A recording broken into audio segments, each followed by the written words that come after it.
একদিন হঠাৎ মক্কা নগরীতে শুরু হয় প্রচণ্ড ঝড় বৃষ্টি। বৃষ্টি আর ঝড়ের তীব্রতায় নগরীর প্রাণভোমরা ঝমঝম কূপটি পানিতে একবারে পূর্ণ হয়ে যায়।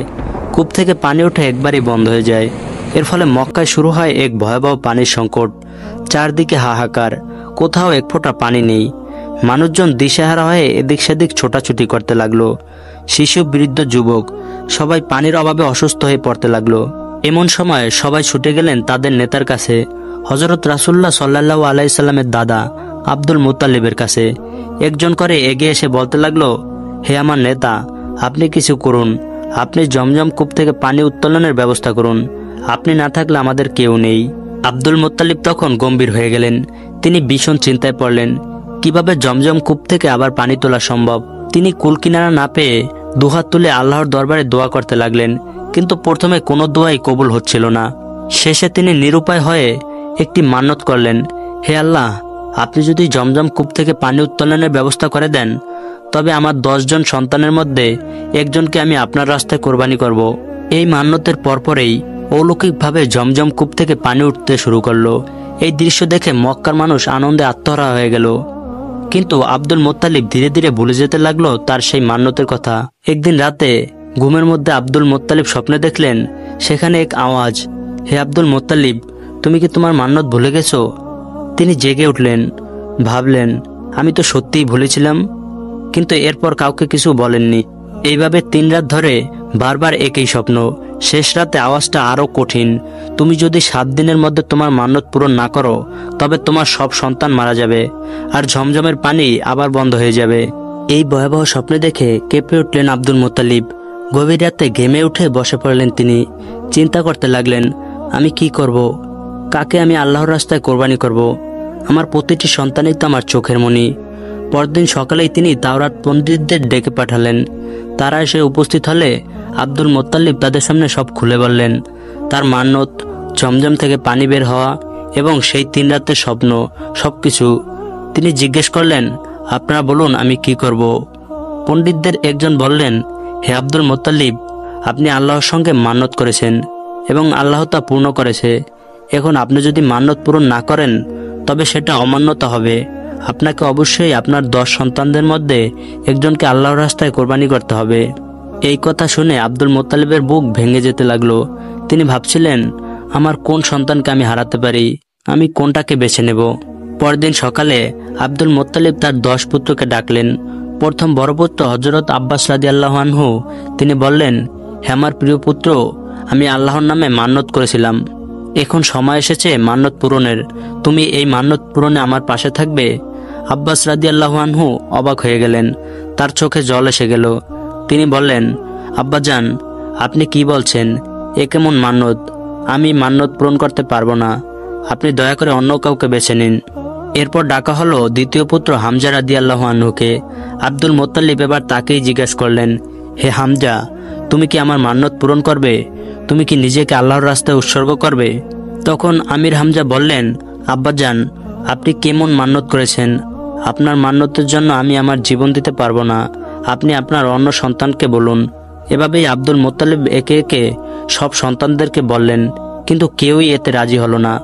এক এক করে ডাকলেন আব্দুল মুত্তালিবের 9 জন পুত্রকে। কেউ রাজি নয়। প্রতিটি উত্তর যেন তার বউকে ছুরি চালানোর মতো। সর্বশেষ বাকি থাকলো একজন, তার সবচেয়ে ছোট এবং সবচেয়ে প্রিয় পুত্র আব্দুল্লাহ, রাসূলুল্লাহ সাল্লাল্লাহু আলাইহি সাল্লামের পিতা। আব্দুল্লাহ এগিয়ে এসে বললেন, আব্বাজান, আপনি এত চিন্তিত কেন? আপনার মুখে দুশ্চিন্তার ছায়া কেন?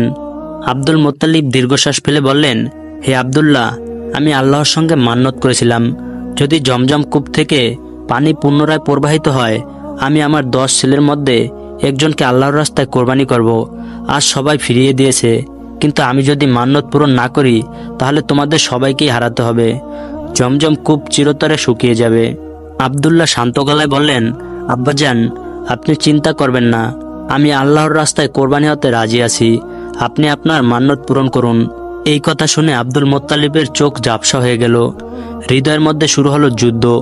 একদিকে মান্যতের ভার, অন্যদিকে প্রিয় সন্তানের জীবন। তবু আল্লাহর রাস্তায় তাকে এগোতেই হবে। তিনি আব্দুল্লাহকে নিয়ে বেরিয়ে পড়লেন কাবার উদ্দেশ্যে। সঙ্গে ছড়িয়ে পড়ল এই খবর পুরো মক্কায়। লোকজন জড়ো হতে লাগলো। নারী, পুরুষ, বৃদ্ধ, শিশু সবাই হাজির কাবার প্রাঙ্গণে, চোখে ভয়, হৃদয়ে করুণা। এমন সময় জনতার ভিড়ে একজন মহিলা সামনে এসে দাঁড়ালেন। তিনি ওয়াক্কার বিন নওফেলের কন্যা মরিয়ম। তার কণ্ঠ ছিল কঠোর এবং দৃঢ়। তিনি বললেন, না না, এই কোরবানি হতে পারে না। এই যুবক, এই আব্দুল্লাহ, তাওরাত কিতাবে লিখিত নবীর জনক। জনতা স্তব্ধ, চারপাশে নিস্তব্ধ, পাখিরাও যেন থেমে গেছে। মরিয়ম বললেন, আমি তাওরাতের পণ্ডিত্য অর্জন করেছি। তাওরাতে পরিষ্কারভাবে বলা হয়েছে, আখিরি নবী, শেষ যুগের রহমাত লিল আলামিন, তিনি এই যুবকের ঔরসে জন্মগ্রহণ করবেন।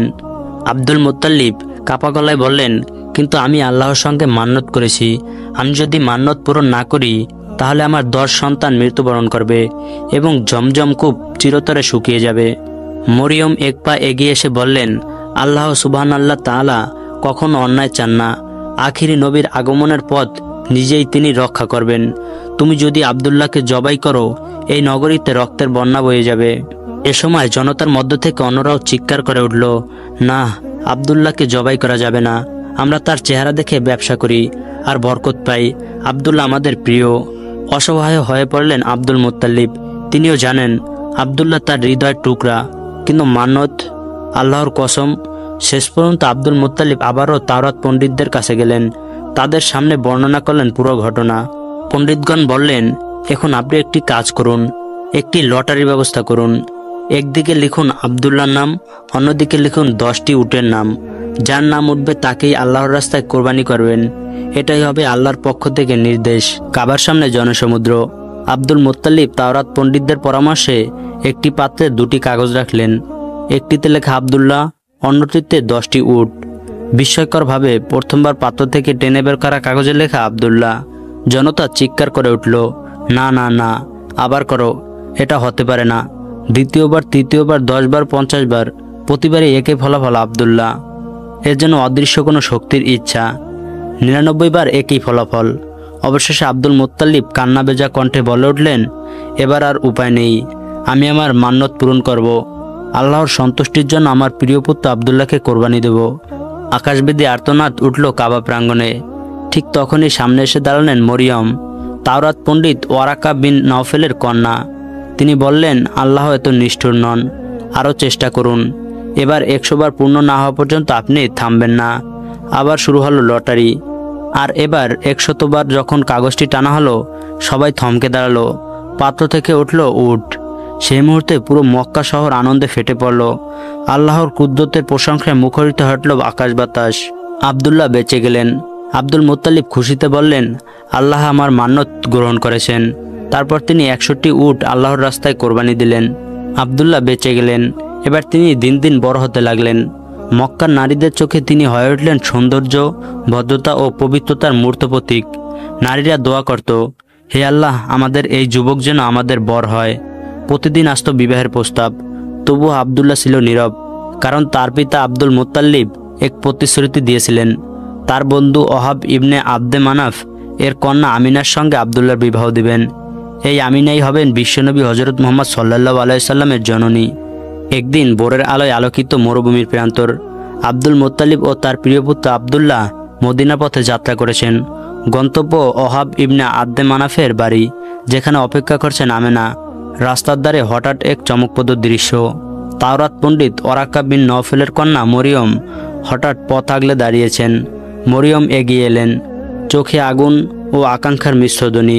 মরিয়ম বললেন, হে আব্দুল্লাহ, তোমার জীবন আমি একদিন রক্ষা করেছিলাম। তোমার পিতা যখন তোমাকে আল্লাহর রাস্তায় জবাই করতে চেয়েছিলেন, আমি ছিলাম প্রথম প্রতিবাদী। আজ আমি শপথ করছি, তোমার পিতার পক্ষ থেকে যে 100টি উট কোরবানি করা হয়েছিল, আমি আমার সম্পদ দিয়ে সেই 100টি উট ফিরিয়ে দেব। শুধু একটি চাওয়া, তুমি আমাকে বিবাহ করো। পুরো মরুভূমি যেন স্তব্ধ হয়ে গেল। আব্দুল্লাহ একটু মাথা নিচু করে ফেলল। তার চোখে ছিল লজ্জা, মুখে ছিল দীপ্ত সচ্চরিত্রের আলো। আব্দুল্লাহ বললেন, হে মরিয়ম, তোমার প্রতি আমার সম্মান রাখি। তুমি আমাদের পরিবারের জন্য অনেক কিছু করেছো, কিন্তু আমি আজ আমার পিতার সঙ্গে আছি, আর তিনি আমাকে নিয়ে চলছেন এক মহান উদ্দেশ্যে, আমার বিয়ের জন্য। আমার জন্য যিনি নির্বাচিত, আমি তাকেই গ্রহণ করব। আমি কোনোভাবেই আমার পিতার নির্দেশের বাইরে যেতে পারবো না। মরিয়ম হতবাক, নীরব, তার চোখে জল। কিন্তু আব্দুল্লাহর মুখের দীপ্ত দেখে তিনি বুঝে গেলেন, এই যুবক সাধারণ কেউ নন। তিনি ভবিষ্যতের আলো বহন করছেন। আব্দুল মুত্তালিব ও তার প্রিয় পুত্র আব্দুল্লাহ পৌঁছেছেন মদিনায়। মদিনার সম্মানিত গোত্রপতি ওহাব ইবনে আব্দে মানাফের ঘরে। তার কন্যা আমিনা একজন সম্ভ্রান্ত, সুশীল এবং বুদ্ধিমতী নারী, যিনি তার গোত্রের মহিলাদের মাঝে ছিলেন আদর্শ। তারপর তাদের মধ্যে আলাপ আলোচনা হলো, সম্মতিও মিলল, আর শুরু হলো এক পবিত্র সম্পর্কের। আব্দুল্লাহ ও আমিনার বিবাহ।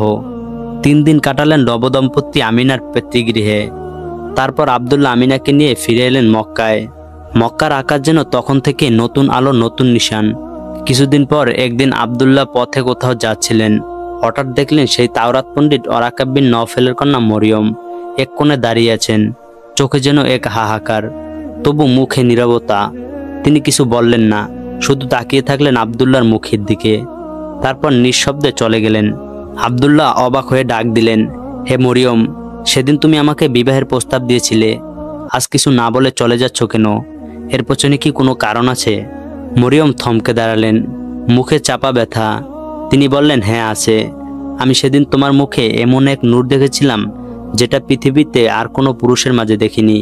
তাই আমি জানতাম তোমার ঔরসের জন্ম নেবে আখিরি নবী। তবে আজ আমি সেই নূর তোমার মুখে দেখতে পাচ্ছি না। আমি বুঝতে পারলাম তুমি ইতিমধ্যেই বিবাহ করেছো, আর সেই নূর এখন হস্তান্তর হয়েছে তোমার স্ত্রী আমিনার গর্ভে। তারপর মরিয়ম বললেন, তোমার গন্তব্য সম্পন্ন হয়েছে, আমার আর কিছু বলার নেই। তিনি চলে গেলেন। এইভাবে শুরু হলো এক মহামানবের আগমনের অধ্যায়, যার আগমন বদলে দেবে ইতিহাস, আলোকিত করবে মক্কা থেকে মদিনা, আর ছড়িয়ে পড়বে আলোর বার্তা সারা দুনিয়ায়। কিছুদিন পরে আব্দুল মুত্তালিব আব্দুল্লাহকে খেজুর আনার জন্য সদর মদিনায় পাঠায়। খেজুর নিয়ে আসার সময় আব্দুল্লাহ কুরাইশদের একটি বাণিজ্য কাফেলার সঙ্গে সফর করছিলেন, কিন্তু পথে হঠাৎ অসুস্থ হয়ে পড়েন, যার ফলে আব্দুল্লাহ মদিনায় অবতরণ করেন এবং সেখানেই তিনি ইন্তেকাল করেন। ইন্না লিল্লাহি ওয়া ইন্না ইলাইহি রাজিউন। তখন আমিনা রাদিয়াল্লাহু আনহা ছিলেন গর্ভবতী। তিনি গর্ভে ধারণ করছিলেন সেই মহামানবকে, যিনি বদলে দেবেন গোটা দুনিয়ার ইতিহাস। 570 খ্রিস্টাব্দ, রবিউল আউয়াল, মক্কা নগরী। বিশ্বজাহানের সর্দার, শেষ ও শ্রেষ্ঠ নবী হযরত মুহাম্মদ সাল্লাল্লাহু আলাইহি ওয়াসাল্লাম জন্মগ্রহণ করলেন। কিন্তু জন্ম মুহূর্ত কেবল একটি শিশু জন্মায়নি, জন্ম নিয়েছে এক আলো, এক বিপ্লব, এক নবযুগ। তার জন্মের সময় কিছু অলৌকিক ঘটনা। ঘর আলোকিত হয়ে গেল। হযরত ফাতিমা বিনত আব্দুল্লাহ রাদিয়াল্লাহু আনহা বলেন, আমি আমিনার ঘরে উপস্থিত ছিলাম। তখন আমি দেখলাম ঘর এমনভাবে আলোয় ঝলমল করছিল যেন তারকারা আমাদের দিকে নেমে আসছে। আকাশ ভরা তারা যেন নত হয়ে অভিনন্দন জানালো। পৃথিবীর প্রতীকী অশান্তি কেঁপে উঠল। পারস্য সম্রাট কিসারার রাজপ্রাসাদে ভূমিকম্প। ঘুরিয়ে গেল 14টি গম্বুজ। নবুয়তের 14 শতাব্দী যেন পূর্বাভাস পায়। শত বছর ধরে জ্বলে ওঠা আগ্নেয়গিরি নিভে যায়, নদী শুকিয়ে যায়। পারস্যের ছাওয়া নদীর অর্ধেক জল শুকিয়ে যায়। আল্লাহর অলৌকিক পাখি আবাবিলের ঘটনা ঠিক এই জন্মের আগে ঘটেছিল। আসহাব ফিল, হস্তবাহিনীর বিরুদ্ধে আল্লাহর কুদরত প্রকাশ।